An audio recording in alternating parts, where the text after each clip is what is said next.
بسم الله الرحمن الرحيم. بسند متصل منا إلى الإمام الحافظ أبي عيسى محمد بن عيسى الثورة الترمذي. شاباش. باب ما جاء في المزمزة والاستنشاق. قال حدثنا به قال حدثنا قتيبة حدثنا حماد بن زيد جرير عن منصور عن هلال بن يساف عن سلامة بن قيس رضي الله عنه قال قال رسول الله صلى الله عليه وسلم إذا توزعت فان- فانتصر وإذا استجمرت فأوتر. وفي الباب بأن عثمان ولقيت ابن صبيرة وابن عباس والمقدام بن معدي كريبة ووائل بن حجر وأبي هريرة رضي الله عنه. شابش. جی اوپر جی آگے بھی پڑھنا ہے، پڑھو. جی بالکل پڑھیں. قال أبو عيسى حديث سلامة بن قيس رضي الله عنه حديث حسن صحيح. واختلف أهل العلم في من ترك المزمزة والاستنشاق فقال طائفة منهم إذا تركها في الوضوء حتى صلى أعاد ورأوا ذلك في الوضوء والجنابة سواء. وبه يقول ابن أبي ليلى وعبد الله بن المبارك وأحمد وإسحاق. وقال أحمد الاستنشاق أوكد من المزمزة. قال أبو عيسى وقال طائفة من أهل العلم يعيد في الجنابة ولا يعيد في الوضوء، وهو قول سفيان الثوري وبعض أهل الكوفة. وقال طائفة لا يعيد في الوضوء ولا في الجنابة لأنهما سنة من النبي صلى الله عليه وسلم فلا تجب الإعادة على من تركهما في الوضوء ولا في الجنابة، وهو قول مالك والشافعي. شابش، ماشاءاللہ، بہت خوب. تو یہ باب ہے، باب ما جاء فی المضمضۃ والاستنشاق، کہ یہ باب ہے مزمزہ اور استنشاق کے بارے میں. مزمزہ کہتے ہیں کلی کرنے کو. اصل میں عربی زبان میں مزمزہ اس کو کہتے ہیں کہ منہ میں پانی ڈالا اور پھر منہ میں پانی گھمایا. تو اس گھمانے کو اور ڈالنے کو مزمزہ کہتے ہیں، جس کو ہم اردو میں کلی کہتے ہیں. اور استنشاق کا مطلب ہوتا ہے ناک جھاڑنا یا ناک میں پانی ڈالنا. تو اس کے بارے میں باب ہے. تو سلمہ بن قیس کی حدیث ہے، فرمایا نبی علیہ السلام نے فرمایا اذا توضأت، جب آپ وضو کرو، فانتثر، تو ناک جھاڑو.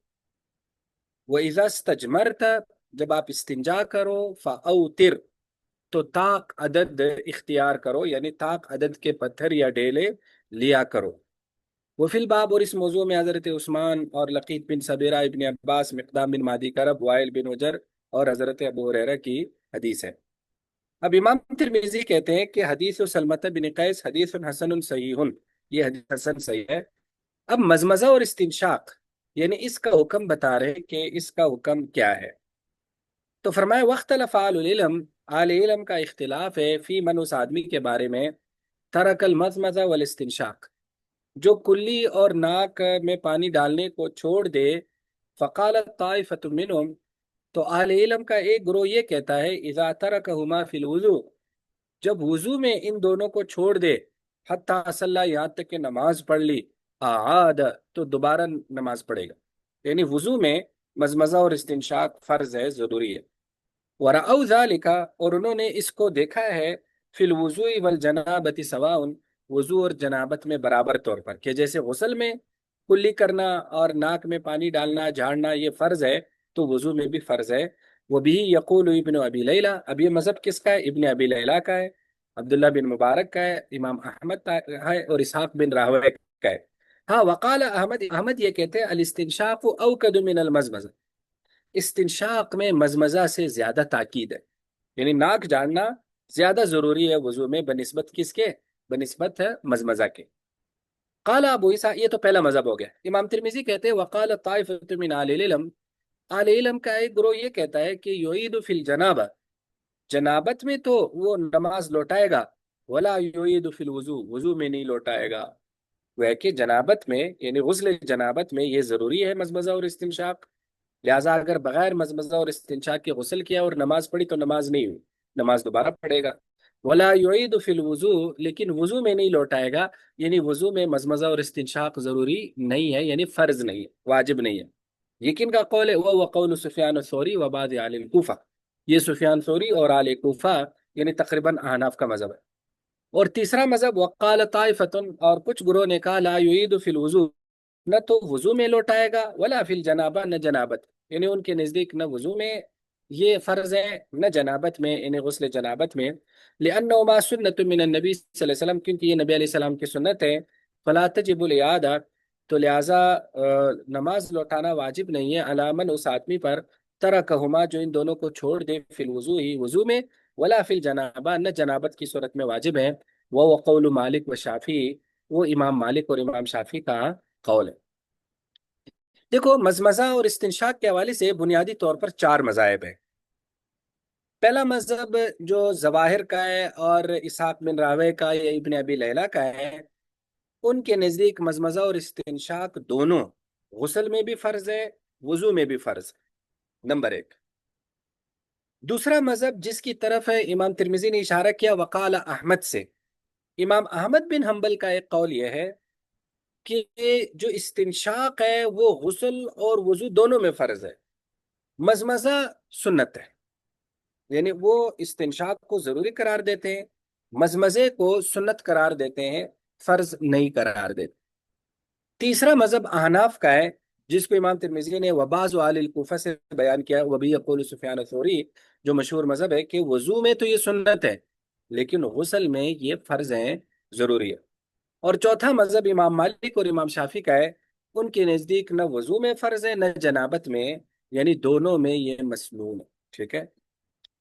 اب اگر ہم دلائل کو دیکھیں تو اگر ہم نیچے سے شروع کریں، یعنی جو ہم نے آخری مذہب بیان کیا امام مالک امام شافعی کا، ان کے نزدیک یہ دونوں سنت اس لیے ہیں کہ دراصل وہ یہ کہتے ہیں کہ ایک حدیث میں آگے آئے گی کہ نبی پاک صلی اللہ علیہ وسلم نے یہ اس حدیث میں فرمایا کہ 10 چیزیں ایسی ہیں جو سنن انبیاء میں سے یا وہ فطرت میں سے، نیچر میں سے، اس کی تشریح اپنے مقام پر آئے گی کہ نیچر یا فطرت سے کیا مراد ہے، اس میں مزمزہ اور استنشاق کا بھی ذکر ہے۔ تو وہ کہتے ہیں کہ لہٰذا یہ جو ہے نا، یہ گویا کہ پھر وہ کہتے ہیں اس حدیث میں جن جن چیزوں کا ذکر ہے وہ سارے مسنون ہیں، تو لہٰذا چونکہ اس میں مزمزہ اور استنشاق کا ذکر ہے تو لہٰذا مزمزہ اور استنشاق بھی کیا ہوگا، مسنون ہوگا۔ ایک تو وہ اس کو دیکھتے ہیں، دوسرا وہ اس کو دیکھتے ہیں کہ دیکھیں کہ جو وضو ہے، وضو کی آیت قرآن پاک میں آ رہی ہے، اس میں 4 اعضاء کا ذکر ہے کہ اپنا چہرہ دھو لو، اپنے بازو دھو لو، سر پر مسح کرو اور پاؤں دھو لو۔ ظاہر ہے اس میں مزمزہ اور استنشاق کا ذکر نہیں ہے، تو جب ظاہر قرآن میں جو چیز آتی ہے وہ فرض ہوتی ہے، تو وہ کہ فرائض میں وہ شامل نہیں ہے، اور تو لہٰذا یہ سنت ہے۔ اور غسل میں بھی یہ اس لیے سنت ہے کہ غسل میں جسم کا ظاہری حصہ دھونا فرض ہے، جو جسم کا ظاہری حصہ ہے، اور ظاہر ہے منہ جسم کا اندرونی حصہ ہے، اور ناک بھی جسم کا اندرونی حصہ ہے، تو جس طرح وہ کہتے ہیں کان جسم کا اندرونی حصہ ہے، آنکھ کے جو ڈھیلے وہ جسم کا اندرونی حصہ ہے، تو نہ تو کان کے اندر پانی ڈالنا ہے نہ ناک کے اندر پانی ڈالنا ہے، تو اسی طرح مزمزہ اور استنشاق بھی پھر فرض نہیں ہوگا، غسل میں صرف جسم کا ظاہری حصہ کیا ہوتا ہے، وہ فرض ہوتا ہے۔ یہ امام مالک اور امام شافعی یوں استدلالات کرتے ہیں۔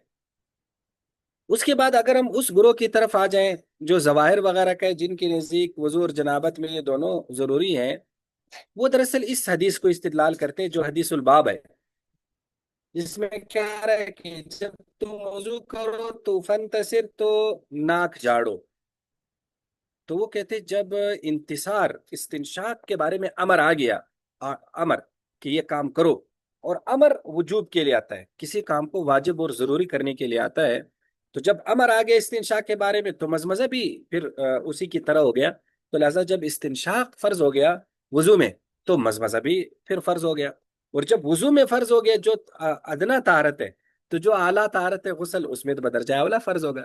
تو اس طرح سے وہ کہتے ہیں وضو اور غسل دونوں میں یہ کیا ہے، فرض ہے۔ یہ کون استدلال کرتے ہیں؟ جو ظواہر ہے۔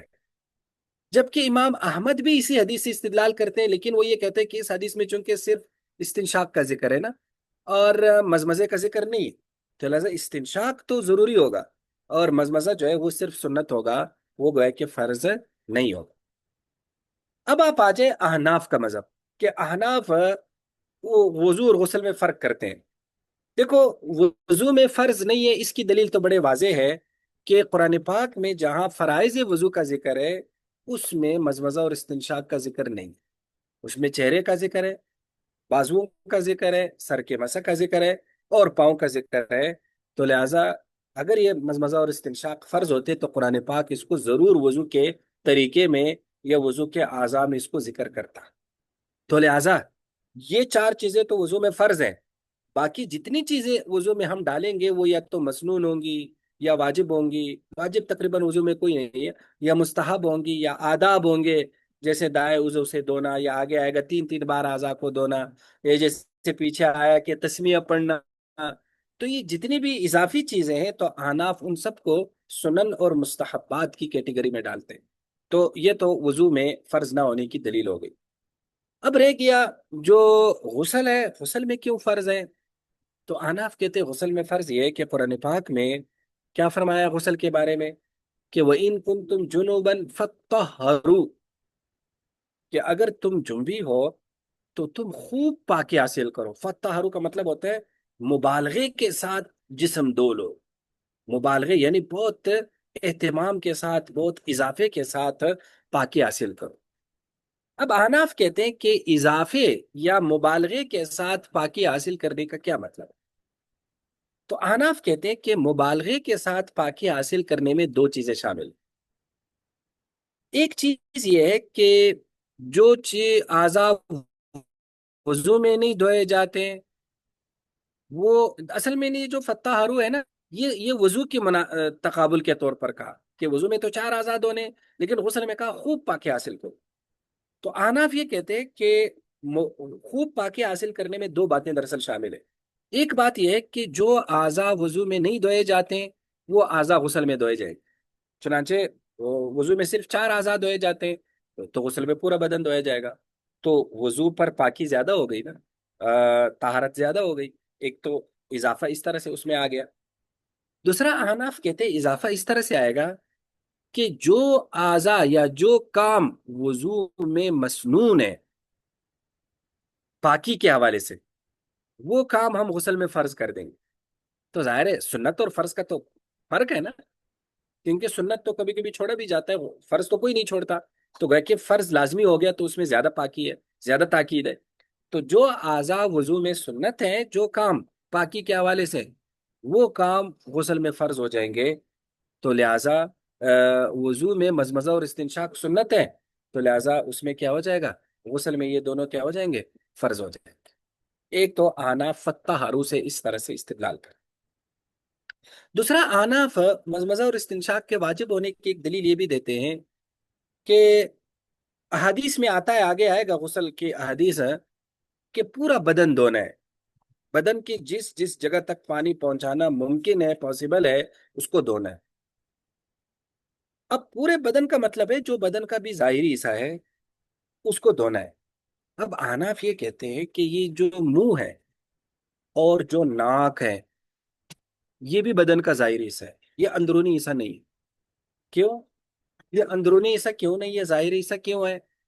دیکھو، جب ہمارا روزہ ہوتا ہے تو روزے میں اگر جسم کے اندر کوئی چیز چلی جائے کھانے کی تو روزہ ٹوٹ جاتا ہے، لیکن اگر ہم منہ میں کوئی چیز ڈالیں اندر نہ لے جائیں تو روزہ نہیں ٹوٹتا۔ تو گویا کہ روزے میں اس کو ظاہری سمجھا گیا، یہ جو منہ ہے اس کو اندرونی حصہ نہیں سمجھا گیا۔ یہی وجہ ہے کہ اگر منہ میں ہم پانی بھی ڈالتے ہیں، کوئی چیز بھی منہ میں چلی جائے لیکن اندر نہیں گئی تو روزہ نہیں ٹوٹتا جب تک اس کا ذائقہ یا وہ چیز اندر نہیں جاتی۔ اور اسی طرح اگر ناک میں پانی ڈالے تو بھی اس سے روزہ نہیں ٹوٹتا۔ تو معلوم ہوا کہ منہ اور ناک ہیں تو بظاہر اندرونی نظر نہیں آتے، جسم کا ظاہری حصہ نہیں ہے، لیکن یہ دراصل جسم کا ظاہری حصہ ہے۔ اسی لیے تو روزے میں مزمزہ اور استنشاق، منہ میں پانی ڈالنے سے یا کوئی کھانے کی چیز ڈالنے سے اور ناک میں پانی ڈالنے سے روزہ نہیں ٹوٹتا۔ تو جب یہ ظاہری حصہ ہے تو پھر اس کا دھونا بھی فرض ہوگا، کیونکہ جسم کے تمام ظاہری حصے کو دھونا کیا ہوتا ہے؟ وہ فرض ہوتا ہے۔ اب کسی کے ذہن میں آ رہا ہوگا کہ پھر کان یا آنکھ میں کیوں پانی نہیں ڈال، وہ بھی پھر ظاہری حصہ ہے، اس میں کیوں نہیں ڈالا جاتا غسل میں؟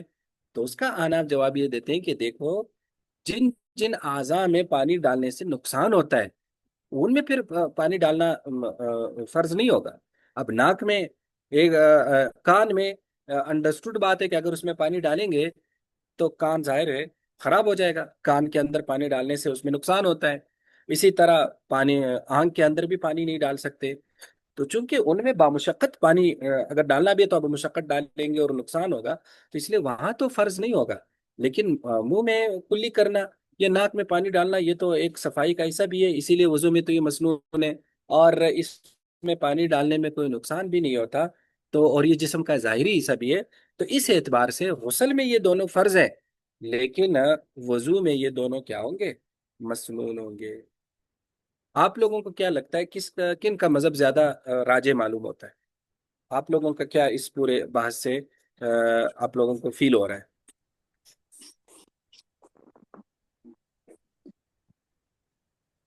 جی جی سر، اس میں تو جو امام مالک اور امام شافعی ہیں ان کا مذہب زیادہ آ، بہتر لگتا ہے کہ اس میں اتنی توجیحات اور تعویل جو نہیں ہے، اور جو حدیث میں بات ہے اسی کو انہوں نے، اور یہ بات جلدی سمجھ آ جاتی ہے کہ یہ دونوں چیزیں سنت میں سے ہیں، جبکہ احناف کے نزدیک بہت زیادہ اس کی تعویل ہے، توجیحات ہیں جو ہمیں حدیث میں نہیں نظر آتی۔ مجھے لگتا ہے کہ یہ زیادہ جی، قریب ہے۔ یہ زیادہ قریب ہے، بالکل۔ اگر آپ کو یہ فیل ہوتا ہے، اور کس کو کیا فیل ہوتا ہے؟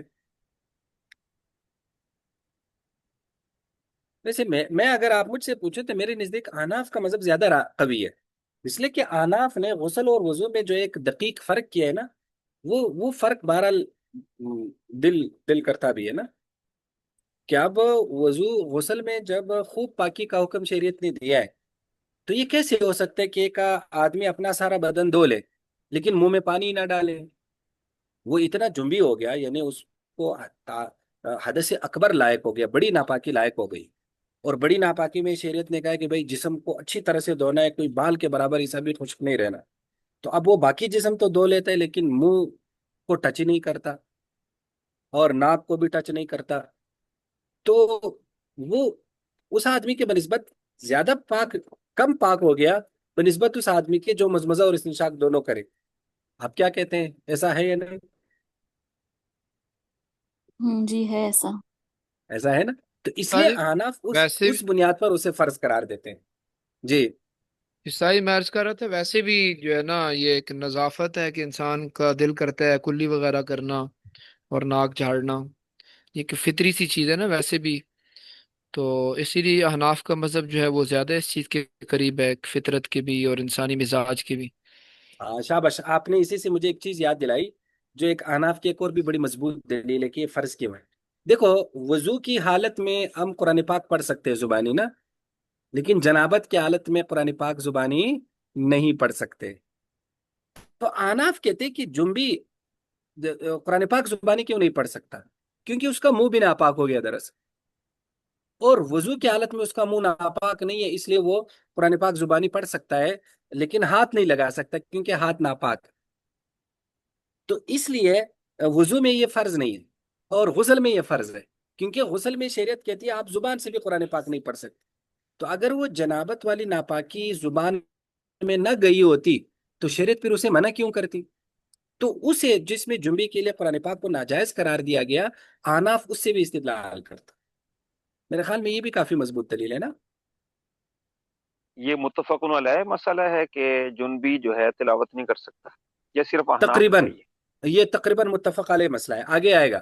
اس میں میرے خیال میں تھوڑا سا امام بخاری کا یا غالباً امام مالک کا یا کسی کا تھوڑا سا وہ اس میں کرتے ہیں، لیکن تقریباً سارے اس پر متفق ہے، جمہور کا مذہب یہی ہے۔ ایک آدھ امام میرے خیال میں ہے، ورنہ سب کہتے ہیں کہ جنبی آدمی قرآن پاک نہیں پڑھ سکتا۔ تو یہ بھی آناف اس سے بھی استدلال کرتے ہیں۔ تو بہرحال دیکھو یہ سارے مذاہب اپنی اپنی جگہ پر ٹھیک ہے، یعنی مطلب ٹھیک کا یہ مطلب ہے کہ سب نے اجتہاد کر کے، نصوص میں غور و فکر کر کے وہ ایک نتیجے تک پہنچے ہیں۔ تو یہی تو اس شریعت کا حسن ہے کہ اس میں فقی مسائل میں اس طرح کی جو ایک چیزیں ہیں، وہ مختلف قسم کی آراء سامنے آ جاتی ہیں، اور دوسرا شریعت کو دیکھنے کے جو زاویے ہیں وہ بھی اس میں سامنے آ جاتے ہیں۔ تو یہ مسئلہ سمجھ میں آ گیا اچھی طرح؟ جی شابش ماشاءاللہ۔ پھر آگے پڑھیں، ابھی مزمزہ اور استنشاق کے حوالے سے ایک اور مسئلہ ہے، وہ اگلے باب میں۔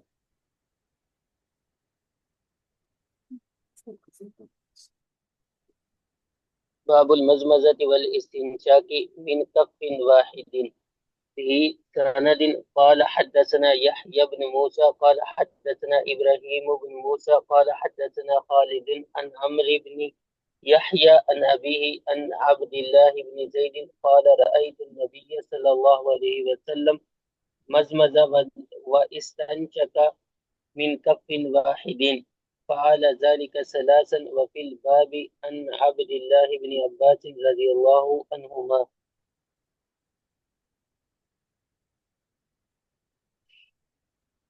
جی آگے ہے، آگے بھی پڑھیں۔ ساری اوپر کرنی پڑے گی سکرین. اب نظر قال آ گئی؟ ابو جی جی استاد جی آگے. قال ابو عیسیٰ حدیث عبد الله بن زید رضی اللہ عنہ حدیث حسن غریب وقد روى ذلك مالك بن عيينة وغير واحد هذا الحديث عن عمرو بن يحيى ولم يذكروا هذا الحرف أن النبي صلى الله عليه وسلم مزمز واستنشق من كف واحد وإنما ذكره خالد بن عبد الله وخالد ثقة حافظ عند أهل الحديث. شابش، جی آگے۔ آگے اوپر کرنا پڑے گا جی جی اب نظر آ گیا؟ اور اوپر. جی وقال بعض أهل العلم المزمزة والاستنشاق من كف واحد يجزئ وقال بعضهم يفرق هما أحب إلينا وقال الشافعي إن جمعهما في كف واحد فهو جائز وإن فرقهما فهو أحب إلينا. شابش ماشاءاللہ۔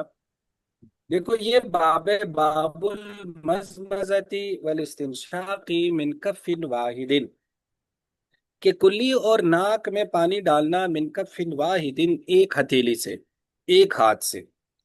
تو عبداللہ بن زید کہتے ہیں کہ رأیت النبی صلی اللہ علیہ وسلم، میں نے نبی علیہ السلام کو دیکھا، مزمزہ آپ نے کلی کی، واستنشقا اور ناک جھاڑا یا ناک میں پانی ڈالا، من کف واحد، ایک ہاتھ سے، ایک ہتھیلی سے۔ فعل ذلك ثلاثا، آپ نے یوں 3 بار کیا۔ وفی الباب، اور اس باب میں حضرت عبداللہ بن عباس رضی اللہ عنہ کی حدیث ہے۔ ہم آگے جانے سے پہلے اس کو تھوڑا سا سمجھتے ہیں۔ دیکھو یہ باب امام ترمذی رحمہ اللہ نے مزمزہ اور استنشاق کے طریقے کے حوالے سے باندھا ہے۔ دراصل مزمزہ اور استنشاق کے حوالے سے 2 طریقے احادیث میں مروی ہیں۔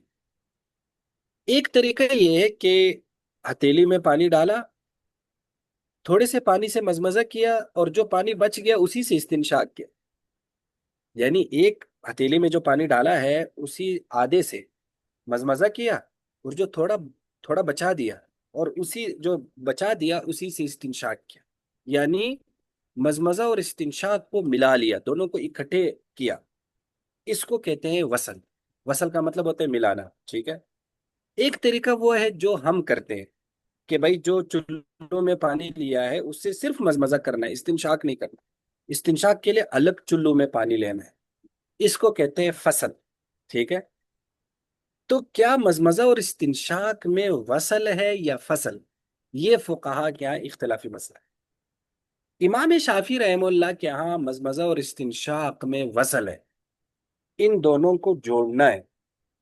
جوڑنا کیسے کہ ایک چلو لیا، اس سے تھوڑا سا مزمزہ کیا، پھر استنشاق کیا، پھر چلو میں پانی لیا، مزمزہ کیا اور استنشاق کیا، پھر چلو میں پانی لیا، مزمزہ اور استنشاق کیا۔ اس کو وہ عربی میں یوں کہتے ہیں کہ وصل بثلاث غرفات، کہ تین چلوؤں سے وصل کرنا، یعنی تین چلو پانی لینا ہے اور ہر چلو سے مزمزہ اور استنشاق دونوں کرنے، ٹھیک ہے۔ جبکہ احناف کا اس حوالے سے مذہب یہ جو ہم وضو کرتے ہیں کہ بھائی تین چلو لینے ہیں، اس سے الگ مزمزہ کرنا ہے، اور تین چلو لے کر اس سے الگ استنشاق کرنا ہے، تو گویا کہ ہمارے نزدیک ایک تو فصل کرنا ہے، وصل نہیں کرنا۔ دوسرا ہمارے نزدیک فصل کرنا ہے بست غرفات، 6 چلوؤں سے، 3 چلو مزمزے کے لیے الگ اور 3 چلو استنشاق کے لیے الگ۔ تو ہمارے نزدیک فصل ہے اور امام شافی کے نزدیک کیا ہے؟ وصل ہے۔ ظاہر ہے جب وصل آپ کرتے ہیں تو پھر 6 چلوؤں کی ضرورت ہی نہیں ہوتی۔ ایک چلو سے جب دونوں ہو گئے تو ایک بار دونوں کا ہو گیا، پھر دوسرے چلو سے دونوں ہو گئے تو پھر دو بار ہو گئے، اور تیسرے چلو سے دونوں پھر ہو گئے، تو اس طرح سے دونوں کا 3 بار ہو گیا۔ لیکن ہمارے نزدیک چونکہ مزمزہ الگ کرنا ہے، استنشاق الگ کرنا ہے، تو پھر ہر ایک 3 بار کرنا ہے، تو پھر گویا کہ 6 چلوؤں کی ضرورت ہے۔ تو یہ گویا کہ یہ ایک طریقے میں اختلاف۔ اب یہ جو باب امام ترمذی نے باندھا ہے، یہ امام ترمذی نے شوافع کے مطابق باندھا ہے، اور شوافع کی دلیل عبداللہ بن زید والی حدیث۔ وہ کیسے؟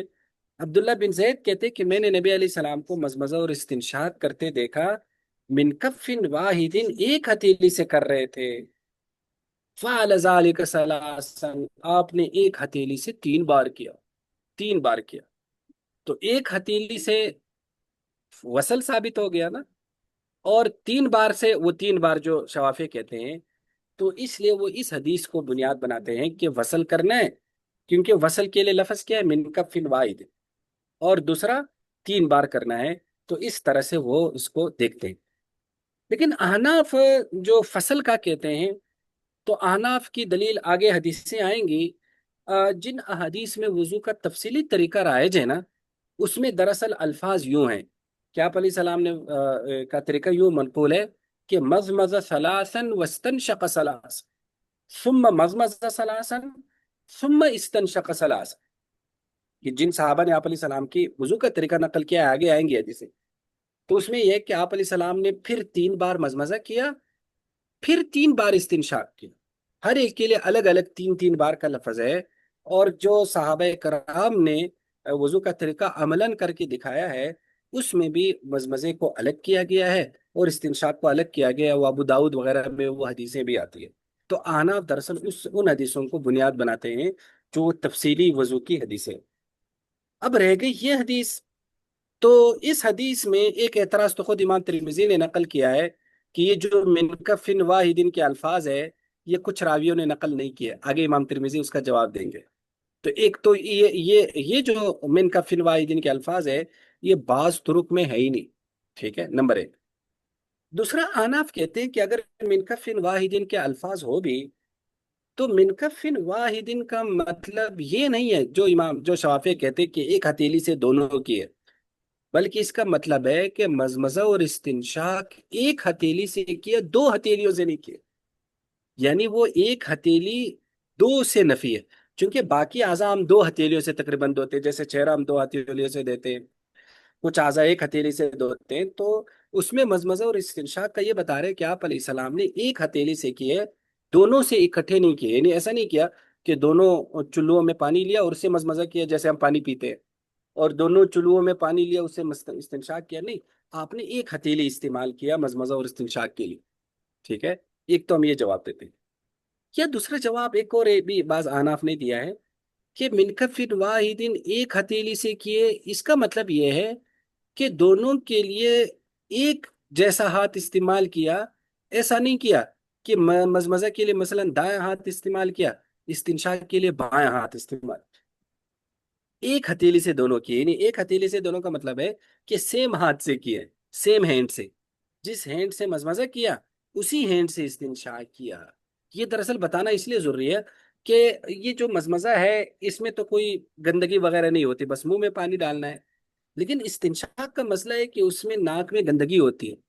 تو کسی کے ذہن میں آ سکتا ہے کہ شاید آپ علیہ الصلوۃ والسلام مزمزہ دائیں ہاتھ سے کرتے ہو اور استنشاق بائیں ہاتھ سے کرتے ہو. تو فرمایا کہ نہیں، سیم ہینڈ سے دونوں کی. تو وہ کہ ایک ہتھیلی تھا، یا تو ایک مطلب کیا ہے کہ یہ دونوں ہاتھوں کی نفی اس میں ہے، کہ دو ہاتھ سے نہیں کی، ایک ہاتھ سے کی. یا اس میں سیم ہینڈ کی طرف اشارہ ہے کہ جس ہاتھ سے مزمزہ کیا اسی ہاتھ سے استنشاق کیا.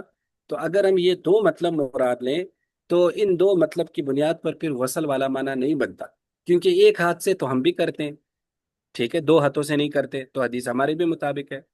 دوسرا سیم ہینڈ سے تو ہم بھی کرتے ہیں، یعنی جس ہاتھ سے ہم مزمزہ کرتے ہیں اسی ہاتھ سے استنشاق کرتے ہیں. تو اس طرح سے بھی یہ حدیث پھر ہمارے مخالف نہ ہوئی. تو اگر یہ دو معنی مراد لیں پھر یہ فصل کی بھی دلیل بن سکتی ہے.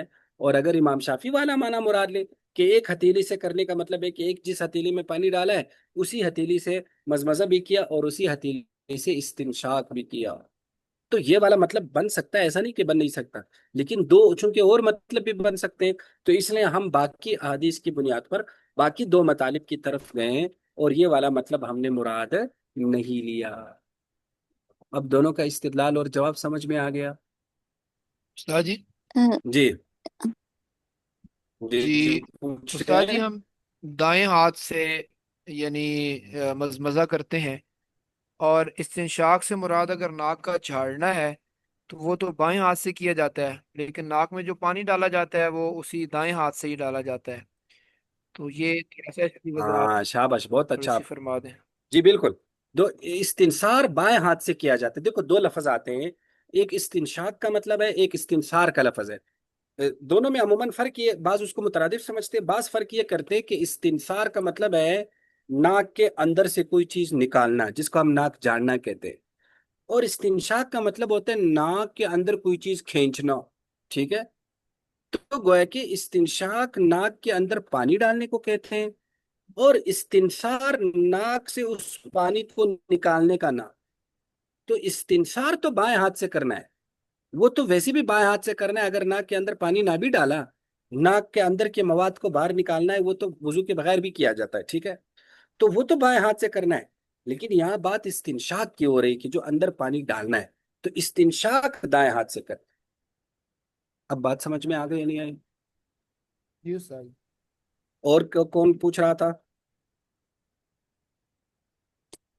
استاد صاحب، یہ ایک صرف حنفیہ کا اس میں جو مذہب ہے، وہ تھوڑا سا ایک دفعہ پھر ریپیٹ کر دیں. کہ حنفیہ کا مذہب یہ ہے کہ مزمزہ بھی 3 بار کرنا ہے الگ الگ چلو سے، اور استنشاق بھی 3 بار کرنا ہے الگ الگ چلو سے. یعنی جس چلو میں پانی لیا ہے وہ صرف مزمزہ کے لیے ہوگا، استنشاق کو اس میں پارٹنر نہیں بنائیں گے، شریک نہیں بنائیں گے. چلو میں پانی لیا، مزمزہ کیا، پھر چلو میں پانی لیا، مزمزہ کیا، پھر چلو میں پانی لیا، مزمزہ کیا. اب مزمزے سے فارغ ہو گئے. اب ناک کی طرف آ جائے. چلو میں پانی لیا، ناک میں پانی ڈالا، پھر چلو میں پانی لیا، ناک میں ڈالی، پھر چلو میں پانی لیا، ناک میں پانی ڈالا. تو گویا کہ جس ہتھیلی سے مزمزہ کرنا ہے، جس پانی سے، اس سے پھر استنشاق نہیں کرنا. استنشاق کے لیے الگ پانی لینا ہوگا. یہ احناف کا مذہب ہے جس کو فصل کہتے ہیں، کہ دونوں کے لیے جی الگ الگ پانی لینا ہے، جدا جدا پانی.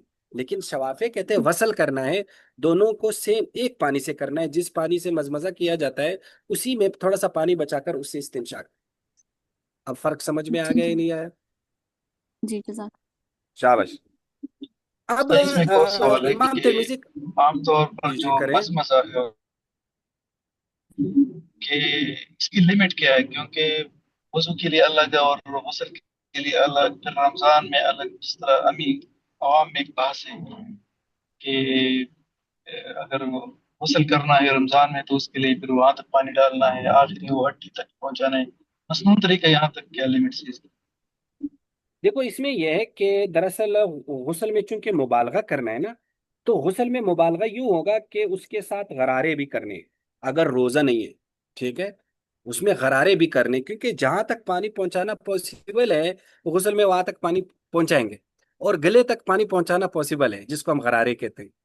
تو اس لیے اگر روزہ نہ ہو تو مزمزے میں غرارے بھی کرنے، ٹھیک ہے، غسل میں. اور وضو میں اگر روزہ نہ ہو تو بھی غرارے کر لے تو بہتر ہے، لیکن نہ بھی کرے تو مزمزہ صرف پانی میں ڈالنا منہ میں پانی ڈالنا کافی ہے، کیونکہ وضو میں مبالغہ نہیں ہے، تو زیادہ سے جب مبالغہ نہیں ہے تو محض مزمزہ بھی کافی ہے، ٹھیک ہے، یہ تو ہو گیا مزمزہ کا۔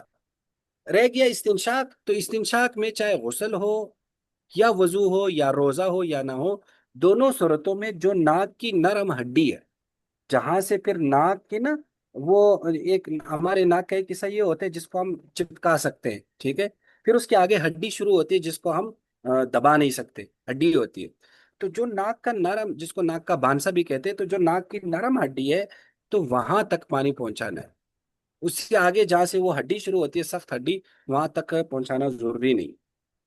ہاں یہ تھوڑا سا خیال رکھنا ہوگا روزے میں کہ بہت زور سے نہیں کھینچنا، کیونکہ بسا اوقات وہ اوپر چلا جاتا ہے تو پھر روزہ بھی ٹوٹ سکتا ہے، تو اس میں زیادہ اوپر نہیں کھینچنا۔ اب فرق سمجھ میں آ گیا دونوں میں؟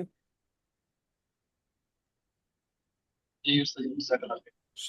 شابش۔ اب امام ترمذی کا تبصرہ سنو۔ قال ابو عیسیٰ، امام ترمذی کہتے ہیں کہ عبداللہ بن زید والی حدیث جو ہے یہ حدیث حسن غریب ہے۔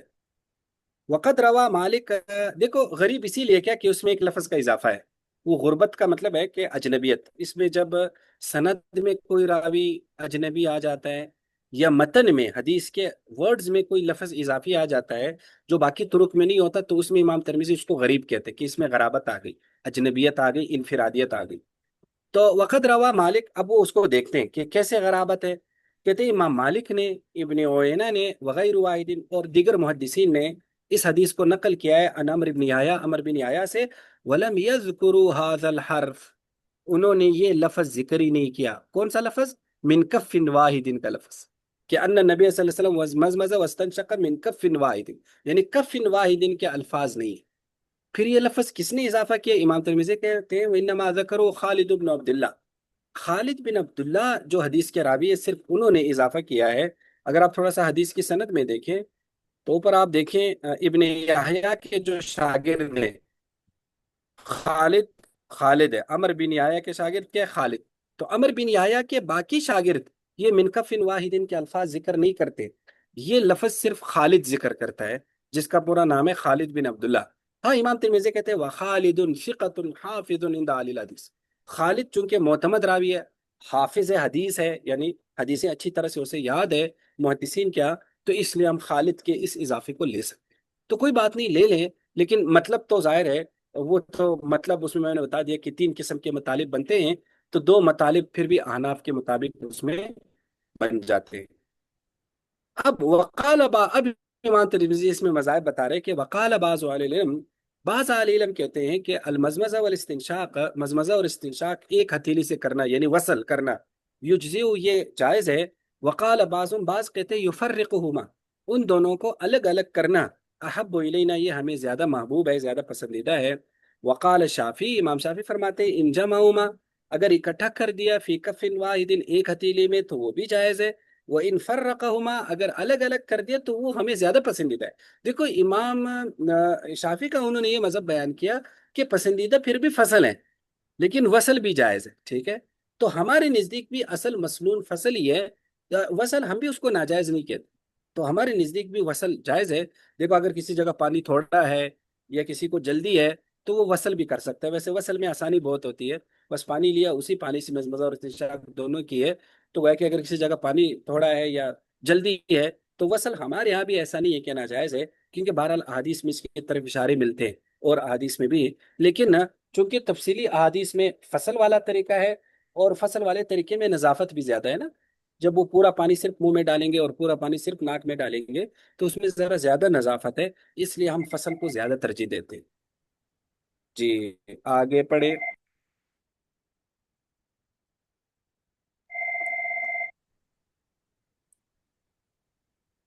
باب في تحليل اللحية. قال یہ حدثنا کسی کا مائک قال کھلا ہے؟ حدثنا جی جی سند پڑھیں۔ قال حدثنا ابن أبي عمر قال حدثنا سفيان بن عيينة عن عبد الكريم بن أبي المخارق أبي أمية عن حسان بن بلال قال رأيت عمار بن ياسر رضي الله عنهما توزأ فخلل لحيته فقيل له أو قال فقلت له أتخلل لحيتك؟ قال وما يمنعني ولقد رأيت رسول الله صلى الله عليه وسلم يخلل لحيته. قال حدثنا ابن أبي عمر قال حدثنا سفيان عن سعيد بن أبي أروبة عن قتادة عن حسان بن بلال عن عمار رضي الله عنه عن النبي صلى الله عليه وسلم مثله، وفي الباب عن عائشة وأم سلمة أنس وابن أبي أوفى وأبي أيوب رضي الله عنه. قال أبو عيسى سمعت إسحاق بن منصور يقول سمعت أحمد بن حنبل قال ابن عيينة لم يسمع عبد الكريم من حسان بن بلال.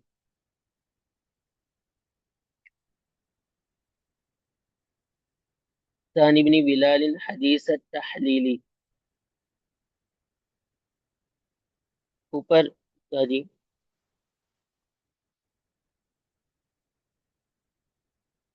قال حدثنا اب يحيى نظر آ بن گیا؟ موسى قال حدثنا جی استاذ قال حدثنا عبد الرزاق عن إسرائيل عن عامر بن شفيق عن أبي وائل عن عثمان بن عفان رضي الله عنه أن النبي صلى الله عليه وسلم كان يخلل لحيته. قال أبو عيسى هذا حديث حسن صحيح.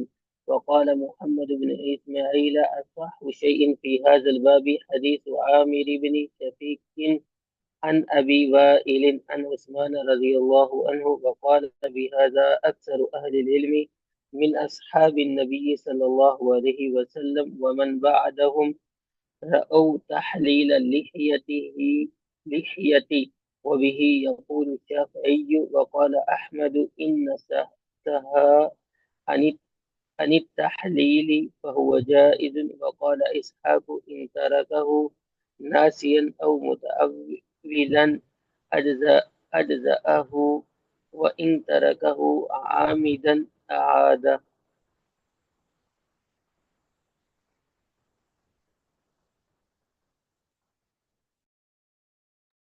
جی شاباش.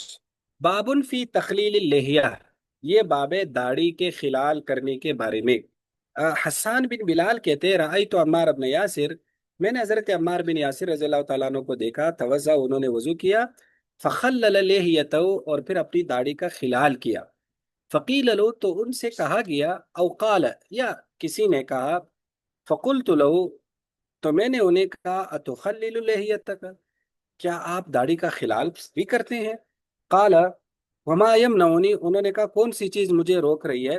وَلَقَدْ رَأَيْتُ رسول اللہ صلی اللہ علیہ وسلم يُخَلِّلُ لِحْيَتَهُ میں نے نبی علیہ الصلوۃ والسلام کو دیکھا ہے آپ داڑھی کا خلال کر رہے تھے. اب امام ترمذی کہتے ہیں کہ اسی حدیث کی ایک اور سند ذکر کرتے ہیں عن قتادہ عن حسان ابن بلال عن عمار عن نبی صلی اللہ علیہ وسلم مثلا. وفی الباب اور اس باب میں حضرت عائشہ، ام سلمہ، حضرت انس ابن ابی اوفا اور حضرت ابو ایوب سے حدیثیں. قال ابو صاحب امام ترمذی کہتے ہیں میں نے اسحاق بن منصور سے سنا، وہ کہہ رہے میں نے امام احمد بن حنبل سے سنا، وہ کہہ رہے ابن عیینہ جو ہیں لم یسمع عبد الکریم من حسان ابن بلال حدیث التخلیل. ابن عیینہ نے یہ کہا، سفیان بن عیینہ نے، کہ عبد الکریم جو راوی ہے انہوں نے حسان بن بلال سے تخلیل والی حدیث براہ راست نہیں سنی. اگر آپ پیچھے دیکھیں سند میں عبد الکریم بن ابی المخارق ہے، وہ آگے حسان بن بلال سے ذکر کرتے ہیں. یہ آپ میں سے کل کسی نے پوچھا نا تدلیس کے حوالے سے، وہ تدلیس ایسے مقامات پہ ہوتی ہے جس میں وہ راوی نے سنا نہیں ہوتا اور وہ یہ شو کرنے کی کوشش کرتے کہ میں نے سنا ہوتا ہے، تو پھر محدثین اس کو پا لیتے ہیں، وہ اس جگہ تک پہنچ جاتے ہیں. تو سفیان بن عیینہ کہتے ہیں کہ عبد الکریم بن ابی المخارق نے حسان بن بلال سے یہ حدیث نہیں سنی.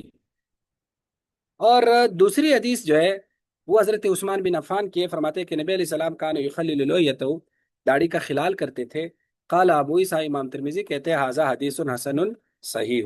اب دو حدیثیں آ گئیں، ایک حضرت عثمان والی اور ایک اوپر والی۔ اب امام بخاری کا تبصرہ سنیں، وقال محمد بن اسماعیل البخاری، امام بخاری رحمہ اللہ فرماتے ہیں اصح شیء، بہترین حدیث ہے، صحیح حدیث اس باب میں وہ عامر بن شقیق عن ابی وائل عن عثمان والی حدیث ہے۔ وقال بهذا اکثر اہل العلم، اور یہی اکثر اہل علم کا مذہب ہے، من اصحاب النبی صلی اللہ علیہ وسلم، نبی علیہ السلام کے صحابہ کا اور بعد والوں کا، رأو تخلیل اللحیہ، وہ داڑھی کے خلال کو جائز سمجھتے ہیں، یعنی کہ داڑھی کا خلال کرنا چاہیے۔ وہ بھی یقول شافی، امام شافی کا مذہب ہے۔ وقال احمد، امام احمد بن حنبل فرماتے ہیں انسان تخلیل اگر خلال بھول گیا فهو جائز، تو پھر بھی جائز ہے، ٹھیک ہے اگر چھوڑ دیا ناسین یعنی بھول گیا۔ وقال اسحاق کہتے ہیں ان ترکو ناسین، اگر بھول کے چھوڑ دیا، او متعولا، وہی تعویل کرتے ہوئے، یعنی کہ ان کا مذہب یہ ہے کہ خلال نہیں ہونا چاہیے، پھر تو جائز ہے۔ وَإِن تَرَكَهُ عَامِدًا، اگر عمدن چھوڑ دیا، اعاد، تو پھر وضو کا دوبارہ کیا کرے گا؟ اعادہ کرے گا۔ اب دیکھو خلال کا کیا مطلب ہوتا ہے، خلال آگے آئے گا، انگلیوں کے خلال کے بارے میں بھی اور پاؤں کی انگلیوں کے خلال کے بارے میں بھی۔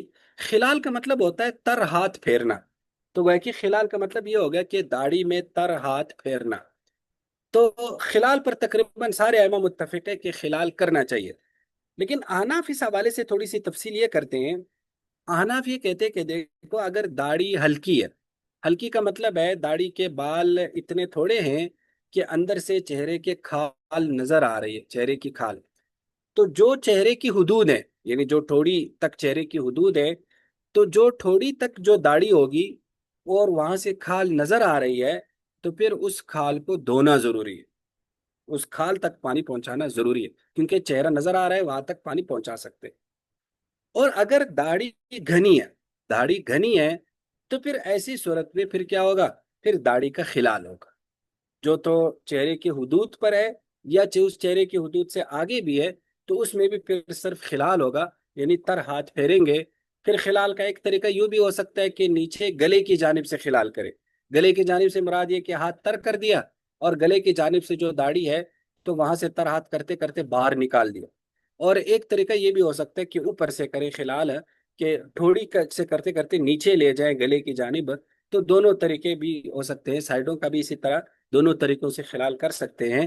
تو گویا کہ خلال بھی کرنا چاہیے، اگرچہ اس میں ظاہر ہے جب داڑھی گھنی ہو جاتی ہے تو کھال تو ویسے ہی رہ جاتی ہے، لیکن پھر اس میں خلال کو بہرحال پھر مسنون کہا گیا ہے کہ خلال کرنا چاہیے، شاید اس کا تعلق پھر نظافت سے ہوگا، اور نبی علیہ الصلوۃ والسلام چونکہ کرتے تھے اور آپ علیہ الصلوۃ والسلام کی سنت ہے، تو اس لیے پھر داڑھی کا خلال کرنا چاہیے۔ سمجھ میں آ گیا یا نہیں آیا؟ اگلا باب بھی پڑھ لیں۔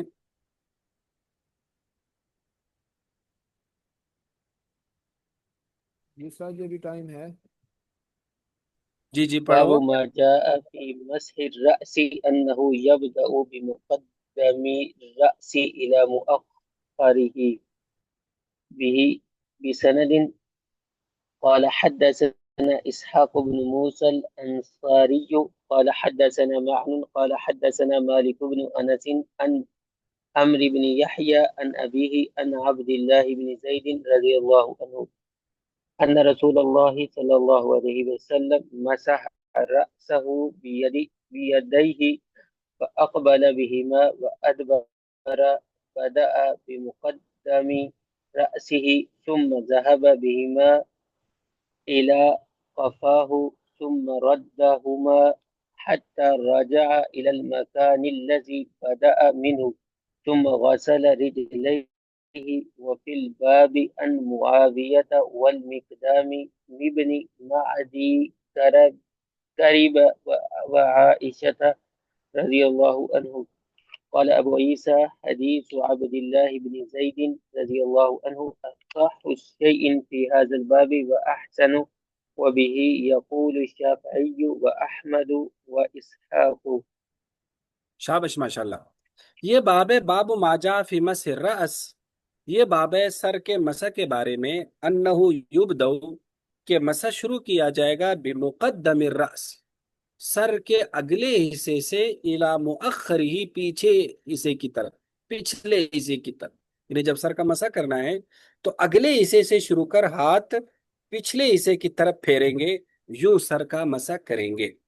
تو عبداللہ بن زید کہتے کہ ان رسول علیہ السلام مسح راسہ، نبی علیہ السلام نے اپنے سر پر مسح کیا بیدیہ دونوں ہاتھوں سے، فاقبل بہما وادبر۔ دیکھو فاقبل بہما کا ترجمہ آپ نے کرنا ہے ہاتھوں کو آگے کی طرف لے کر آئے، وادبر کا مطلب ہوتا ہے پیچھے کی طرف لے کر گئے۔ اقبل عربی میں اقبال کہتے ہیں جب کوئی چیز آپ کی طرف آ رہی ہو، ٹھیک ہے، اور ادبار کہتے ہیں جب کوئی چیز آپ سے جا رہی ہو، پیٹھ پھیر کر جا رہی ہو، ٹھیک ہے۔ تو اب اگر ہم سر میں اقبال کیسے ہوگا کہ پیچھے سے شروع کر کے آگے کی طرف جب کریں گے تو وہ آ رہی ہوگی نا، تو گویا کہ اقبل کا مطلب ہوتا ہے پیچھے سے آگے کی طرف ہاتھ لانا، اور ادبرا کا مطلب ہوگا جانا، تو جانا تو پیچھے کی طرف جانا ہے نا، تو ادبرا کا مطلب ہوتا ہے آگے سے پیچھے کی طرف جانا، ٹھیک ہے۔ تو اس لیے فاقبل بما کا ترجمہ ہوگا کہ ہاتھوں کو پیچھے سے آگے کی طرف لے کر آئے، وہ ادبرا، اور آگے سے پیچھے کی طرف لے کر گئے۔ کیسے؟ اب ذرا اس کی تشریح کر رہے ہیں کہ بدا، آپ نے سٹارٹ کیا، شروع کیا بمقدم رأسی، سر کے اگلے حصے سے، ثم ذهب بهما، پھر دونوں کو لے کر گئے الى قفاہ، گدی تک، گردن تک، ثم ردهما، پھر دونوں کو واپس لوٹایا، حتی رجع الى المکان الذی، یہاں تک کہ لوٹ آئے ہاتھوں کو اس جگہ تک، بدا منہ، جہاں سے شروع کیا تھا، ثم غسل رجلیہ، پھر اپنے دونوں پاؤں بھی دھو لیے۔ وہ فی الباب، اس باب میں حضرت معاویہ، مقدام بن مادی کرب اور حضرت عائشہ سے روایات ہے۔ قال ابو عیسیٰ، امام ترمذی کہتے ہیں کہ حدیث عبداللہ بن زید اصح شیء فی ھذا الباب، وہ سب سے صحیح اور احسن حدیث ہے، اور یہی امام شافعی احمد اسحاق کا قول ہے۔ دیکھو مسح راس کا، سر کے مسح کا طریقہ کیا ہے؟ سر کا مسح ایک تو یہ ہے، آگے آئے گا کہ پورے سر کا مسح کرنا مسنون ہے ہمارے یہاں، ویسے سر کے کتنے حصے کا مسح کرنا فرض ہے یا نہیں وہ آگے آئے گا، لیکن ہمارے ہاں پورے سر کا مسح کرنا یہ مسنون ہے۔ اب پورے سر کے مسح کرنے کا طریقہ یہ ہے کہ ہاتھوں کو تر کر دیا۔ اب ہماری فقہ کی کتابوں میں دو طریقے منقول ہیں۔ ایک طریقہ بڑا سمپل ہے، سمپل یہ ہے کہ دونوں ہاتھ تر کر دیے، دونوں ہاتھ اپنے سر پر رکھ لیے، سر پر رکھنے کے بعد وہ تر ہاتھ پیچھے کی طرف لے کر گئے، پھر وہی تر ہاتھ سائڈوں کی طرف آگے آگے لے کر آ گئے، ٹھیک ہے۔ یعنی پہلے وہ اوپر والی جو کھوپڑی ہے پیچھے کی طرف لے کر آ گئے، پھر سائڈ پہ جو قلمے ہیں وہاں سے آگے کی طرف آ گئے، تو پورا سر ڈھانپ لیا گیا، ٹھیک ہے۔ ایک طریقہ تو یہ، ایک طریقہ اور ہے، وہ آپ لوگوں نے دیکھا ہوگا، بعض لوگ اس کو اسی طرح سے کرتے ہیں کہ طریقہ کیا کیا، طریقہ یہ کیا کہ جب آپ نے ہاتھ تر کر دیے تو دونوں ہاتھوں کی جو شہادت کی انگلی ہے اور جو انگوٹھا ہے اس کو الگ رکھو، اور صرف جو تین تین انگلیاں ہیں اس کو سر کے اوپر رکھو، سر کے اوپر رکھتے رکھتے اس کو پیچھے کی طرف لے کر گئے، پھر اس کو دونوں جو انگلیاں آپ نے الگ رکھی تھی اس کو بھی پھر شامل کر کے اس کو آگے کی طرف لے کر آئے۔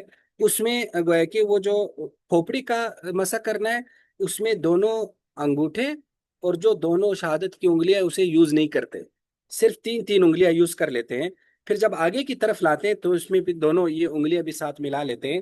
یہ ہمارے اصل میں بعض فقہ حنفی کی کتابوں میں لکھا ہے، لیکن بعض دیگر کتابوں میں یہ بات لکھی ہے کہ نہیں، یہ والا طریقہ فالو کرنا کوئی ضروری نہیں۔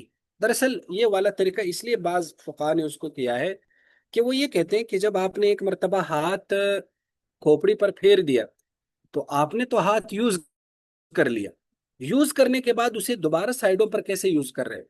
آپ نے تو مسح کر لیا، لیکن اس کی دراصل ڈیٹیل یہ ہے کہ جب تک ہاتھ سر پر ہے نا تو ہاتھ یوز نہیں ہوا، یعنی ابھی ہاتھ سے مزید بھی مسح کیا جا سکتا ہے۔ دیکھو اس کی دلیل کیا ہے کہ جب آپ ہاتھ سر کے اگلے حصے پر رکھتے ہیں تو یوز تو ادھر ہی ہو گیا نا، یعنی یوز تو ادھر ہی ہو گیا، پھر ہم اسی یوز ہاتھ کو آگے بھی تو لے کے جاتے ہیں نا، پھر یہی یوز ہاتھ پھر سائڈوں سے کیوں نہیں لے کے جا سکتے؟ تو لہٰذا جب تک ہاتھ اس محل مسح پر ہے تو وہ یوزڈ ہاتھ نہیں ہے، یعنی وہ مستعمل نہیں ہے، ابھی اس کو مزید اس میں اضافہ کیا جا سکتا ہے۔ ہاں اگر ایک مرتبہ ہاتھ ہٹا لیا، دونوں ہاتھ دور کر دیے، پھر دوبارہ مسح کرنا ہے تو پھر اگر ہاتھ تر کر لیے دوبارہ تو اچھے، لیکن اس میں بھی آگے آئے گا کہ اس پر جو پانی پڑا ہوا ہے اسی پانی سے بھی کر سکتے ہیں دوبارہ بھی مسح، تو آگے اس کی مزید ڈیٹیل بھی آئے گی۔ بہرحال خلاصہ یہ ہے کہ پورے سر کا مسح کرنا ہے، چاہے اس طریقے سے کرے کہ دونوں ہاتھ سارے کے سارے ساری انگلیوں سمیت کھوپڑی پر رکھ کر پیچھے کی طرف لے جائیں، اور پھر وہی ہاتھ سائڈوں سے آگے کی طرف لے کر آ جائے، یا وہ والا طریقہ فالو کرے جو بعض لوگ کرتے ہیں، جس میں 2 انگلیاں چھوڑ کر صرف 3 انگلیاں یوز کر کے، اور جو ہتھیلی ہے اس کو بھی چھوڑ دیتے ہیں، پھر ہتھیلی اور باقی وہ ہاتھ جو چھوڑا ہے اس کو سائڈوں پہ کے لیے یوز کر لیتے ہیں۔ تو یہ دونوں طریقے صحیح ہیں۔ یہاں تک بات سمجھ میں آ گئی؟ یہ تو ہو گیا سر کے مسح کا طریقہ۔ سر یہ اگر 3 انگلیاں ملوا کے اور صرف پیچھے ہی لے جایا جائے، واپس نہ لا جائے، تو تب بھی تو مسا ہو جاتا ہے؟ مسح تو ہو جاتا ہے، لیکن سر کا استیعاب نہیں ہوا، یعنی پورے سر کا مسح نہیں ہوا۔ دراصل پورے سر کا مسح کرنا مسنون ہے، تو وہ مسنون کو پانے کے لیے پھر آگے کی طرف ہاتھ لانے پڑیں گے۔ بات سمجھ میں آ گئی؟ ہاں، لیکن اگر ایک آدمی پورے سر کا مسح نہیں کرنا چاہتا، وہ صرف سر کے اگلے حصے کا مسح کر لیتا ہے، تو اس کا فرض پورا ہو گیا۔ وہ فرض مقدار آگے آ رہی ہے کہ وہ صرف 1/4 جو ہے نا سر کے 4 حصوں میں سے کسی بھی حصے کا آپ مسح کریں تو فرض پورا ہو جاتا ہے۔ تو لہٰذا اس آدمی کا فرض تو پورا ہو گیا، لیکن ظاہر ہے اس کا استیعاب رہ گیا، مسنون مسح رہے گی۔ اب یہ بات سمجھ میں آ گئی؟ جی سر، جزاک اللہ۔ شابش۔ اب سر یہاں یہ تھوڑی سی حدیث، جی کسی کا سوال تو نہیں ہے؟ جی جی سر جی، کچھ لوگ اس طرح سے کرتے ہیں کہ وہ 3 انگلیوں سے پیچھے لے کے جاتے ہیں، پھر جو شہادت کی انگلی کو کانوں میں پھیرتے ہیں، اور جو انگوٹھے ہیں ان کو کانوں کے پیچھے ہاں، سے یا کنپٹیوں سے کر کے لے کے آگے آتے ہیں۔ ایسا ہی ہے بالکل، وہ اسی لیے بھی اس کو یوز نہیں کرتے۔ وہ بھی آگے آئے گا، قانون کے مسح کے حوالے سے بھی یہ بات آگے آ رہی۔ وہ بسا اوقات اس کے لیے بھی بچا کے رکھتے ہیں، قانون کے مسح کے لیے بھی بچا کے رکھتے ہیں، لیکن ہم نے بات کر لی کہ قانون کا مسح ہو یا سر کا مسح ہو، یہ یوزڈ ہوتے ہی نہیں۔ تو جب تک آپ اس مال مسح پہ اسے لے کے پھر رہے ہیں، تو اسی انگلی سے پھر کانوں کا مسح بھی کیا جا سکتا ہے، اور اسی انگوٹھے سے پھر کانوں کا جو پچھلا حصہ ہے اس کا طریقہ آگے آ رہا ہے وہ بھی کیے جا سکتے ہیں۔ وہ مستعمل ہوا نہیں، تو لہٰذا جب مستعمل نہیں ہوا تو پھر انگلی الگ الگ رکھنے کی ضرورت نہیں ہے۔ یہ بات سمجھ میں آ گئی؟ جی سر جی، بس سر جی ایک اور بتا دیجیے گا کہ اقبلہ کا جی بالکل۔ ترجمہ، اقبلہ بہما کا ترجمہ اب ہم نے ہاں، ہاتھوں کو آگے کی طرف لے کے آنا کرنا ہے یا ہاتھوں کو پیچھے کی طرف لے کے آنا کرنا ہے؟ کیونکہ پہلے اقبلہ بہما ہے اور بعد میں اقبلہ۔ شاباش، بالکل یہی اب میں یہ آپ کو کنفرم کرنے والا تھا کہ دیکھو یہاں حدیث میں ایک ہے اجمال، ایک ہے تفصیل۔ اجمال میں اقبل پہلے آیا ہے، ادبر بعد میں ہے۔ اقبل کا مطلب میں نے کیا بتایا تھا؟ پیچھے سے آگے کی طرف ہاتھوں کو لانا، ٹھیک ہے؟ اور ادبر کا مطلب کیا بتایا تھا؟ کہ آگے سے پیچھے کی طرف لے کے جانا، ٹھیک ہے؟ اب اجمال سے ایسا لگ رہا ہے کہ آپ نے پہلے اقبال کیا، یعنی آپ ہاتھ پیچھے سے آگے کی طرف لے کر آئے، پھر آگے سے پیچھے کی طرف لے کر آئے، لے کر گئے۔ لیکن جب راوی تفصیل کرتے تو وہ پہلے ادبار بیان کرتے کہ نہیں، آپ نے پہلے اقبال نہیں کیا، پہلے آپ نے ادبار کیا، یعنی آپ نے ہاتھوں کو آگے سے پیچھے کی طرف لے کر گئے، پھر پیچھے سے آگے کی طرف لے کر آئے۔ تو اسی میں پھر حدیث میں اشکال ہوتا ہے کہ اجمال اور تفصیل میں کیا ہے؟ اجمال اور تفصیل میں تعارض ہے، کہ اجمال میں ایسا بتایا گیا کہ اقبال پہلے کیا، یعنی جو ہاتھ ہے اس کو پیچھے سے آگے کی طرف لے کر آئے پہلے، پھر آگے سے پیچھے کی طرف لے کر گئے۔ لیکن تفصیل میں بتایا کہ نہیں، پہلے آگے سے پیچھے کی طرف لے کر گئے، پھر پیچھے سے آگے کی طرف لے کر گئے۔ تو گویا کہ اجمال اور طریقہ بتا رہا ہے اور تفصیل اور طریقہ بتا رہا ہے۔ تو اس کا کیا جواب ہے؟ ٹھیک ہے، اس تعارض کا۔ تو اس تعارض کے 2 جواب آپ نے ذہن میں رکھنے ہیں۔ ایک جواب تو یہ ہے کہ دیکھیں دراصل فَأَقْبَلَ بِهِمَا وَأَدْبَرَ، یہ ایسا ہے کہ اگرچہ اقبل کا مطلب ہوتا ہے آگے سے پیچھے سے آگے کی طرف آنا، لیکن چونکہ اقبل کا مطلب آگے ہوتا ہے اور ادبر کا مطلب پیچھے ہوتا ہے، تو ایسے لفظ جو آگے اور پیچھے والے الفاظ ہوتے ہیں جو کسی بھی زبان میں استعمال ہوتے ہیں، تو پہلے آگے والا لفظ یوز ہوتا ہے، خواہ ترتیب میں پہلے پیچھے آیا ہو، ٹھیک ہے؟ جیسے ہم کہتے ہیں مثلا آگے پیچھے کہیں ہوگا، ہم یوں نہیں کہتے پیچھے آگے کہیں ہوگا، ٹھیک ہے؟ یا اسی طرح مثلا کہا جاتا ہے جیسے شب و روز، رات پہلے آتی ہے نا، پھر اس کے بعد اس کا دن آتا ہے، تو ہم کہتے ہیں شب و روز۔ تو گویا کہ عموماً ترتیب یہ ہوتی ہے کہ جو آگے پیچھے والے الفاظ ہیں اس میں آگے کا لفظ پہلے ہوتا ہے محاورے میں، پیچھے کا لفظ بعد میں ہوتا ہے۔ تو یہ صرف محاورے میں اقبال اور کا ذکر پہلے کیا، ادبر کا ذکر بعد میں کیا، ورنہ تو یعنی اصل میں تو وہی ہے جو تفصیل میں بتایا گیا۔ تو یہ محاورے میں ایسا کیا، ٹھیک ہے؟ ایک تو یہ ایک جواب یہ کہ یہ محاورہ ایسا ہی ہے، تو محاورے میں خواہ ادبار اس نے پہلے کیا ہو، لیکن جب محاورے میں بولنا ہو تو اقبال پہلے ہی بولنا ہوگا۔ دوسرا جواب اس کا یہ ہے کہ دیکھو اقبل کا لفظ پہلے ذکر کیا، ادبر کا بعد میں ذکر کیا، اس کا یہ مطلب نہیں کہ اقبال بھی پہلے کیا ہوگا. کیوں؟ اس لیے کہ اقبل اور ادبر کے درمیان واو آ رہا ہے نا، کہ آپ نے اقبال کیا اور ادبار کیا نا. اور عربی زبان میں جب دو چیزوں کے درمیان واو آتی ہے تو واو جو ہے نا وہ صرف جمع کے لیے آتا ہے، ترتیب نہیں بتاتا. مثلا میں اگر کہوں میرے پاس زید اور عمر آئے، تو اس کا صرف یہ مطلب ہے کہ زید اور عمر آئے تھے بس. اب ترتیب نہیں بتا رہا کہ زید پہلے آئے تھے، عمر پہلے آیا تھا، دونوں اکٹھے آئے تھے، کس ترتیب سے آئے تھے، یہ نہیں. ترتیب عربی زبان میں فا بتاتا ہے. تو اگر لفظ یوں ہوتے فَأَقْبَلَ بِهِمَا فَأَدْبَرَ، پھر تو اعتراض ہوتا.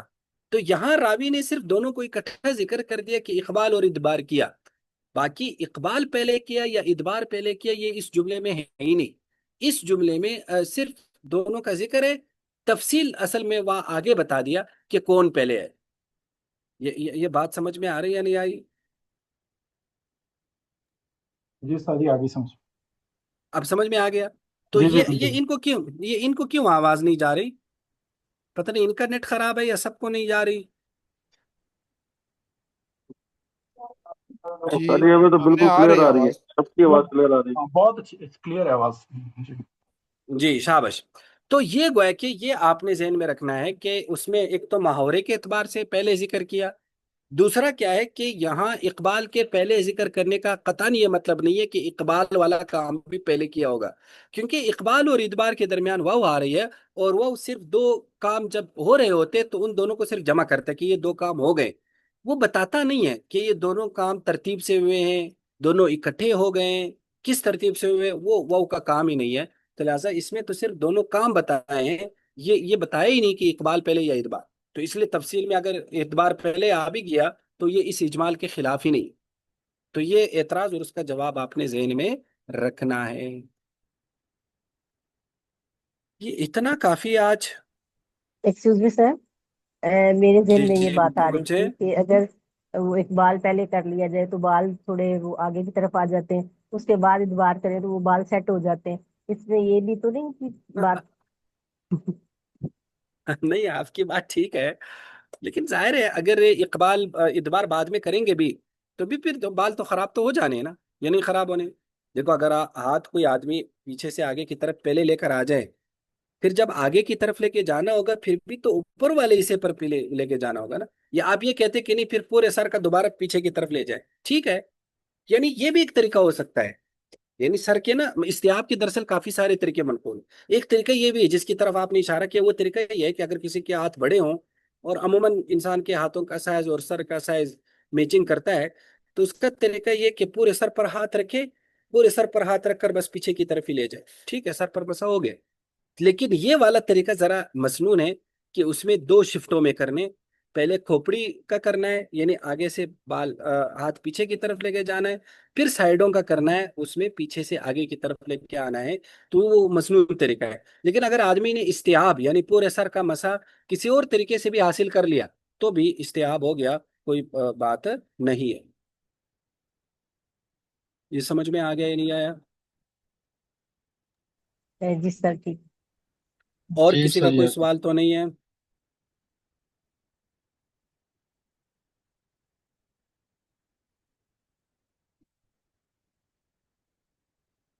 تو اس کا نا تکرار کوشش کر لیا کرے، تکرار اس کا کر لیا کرے، یا کم از کم دوبارہ دیکھ لیا کرے، کیونکہ بعض چیزیں مشکل ہے، جیسے اعتراض جواب ہو گیا یا من کفن واحد کے احتمالات ہو گئے، پھر بعد میں انسان بھول جاتا ہے.